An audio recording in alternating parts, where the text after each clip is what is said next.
कार्रवाई की है आज? मैं डॉक्टर पवन चहल, खाद्य सुरक्षा अधिकारी हिसार।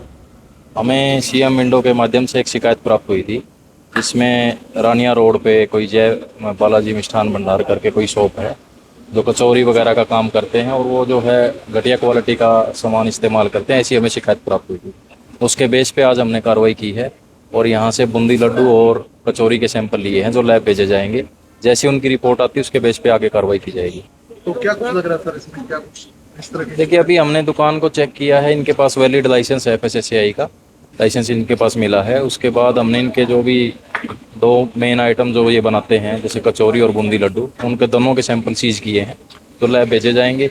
जैसी लैब की रिपोर्ट आती है उसके बेस पे कार्रवाई होगी।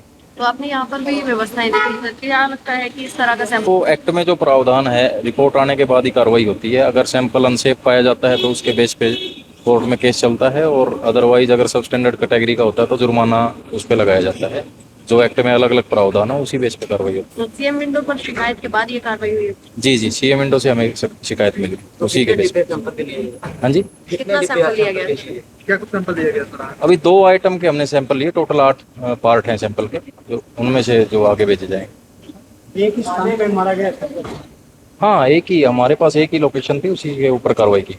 तो सर ऐसे दुकानदारों को क्या कुछ चेतावनी देना चाहेंगे जो गुणवत्ता की जांच में रखते हैं? देखिए, हमारा तो हमेशा ये ही सभी को जो है ना एक निर्देश रहता है कि आप साफ सफाई से काम करें और कोई भी घटिया सामग्री ऐसी इस्तेमाल ना करें जिससे किसी की सेहत के साथ खिलवाड़ हो। क्योंकि इस तरह की जो छोटी शॉप होती हैं उनमें यही है कि कई बार हमें देखने को मिलता है साफ सफाई की व्यवस्था उतनी प्रॉपर नहीं होती है। यहाँ पे भी हमें थोड़ी कमियाँ मिली हैं जिनके लिए हमने इनको सचेत किया है। आगे से अगर ऐसा कुछ मिलता है तो उसके खिलाफ एक्शन होगा। तो कोई सैंपल में अगर खामियां पाई जाती है तो फिर क्या कुछ एक्शन रहेगा? सैंपल में देखिए वो किस कैटेगरी में फेल आता है उसके बेस पे कार्रवाई होती है। 5 लाख रुपए तक जुर्माने का प्रावधान है और सजा का प्रावधान भी है 6 माह तक की। तो जैसे भी रिपोर्ट आती है उसके बेस पे आगे कार्रवाई होगी। शिकायत हाँ जी, शिकायत कब तक होगा? नहीं वो तो हम आपको नहीं बता सकते।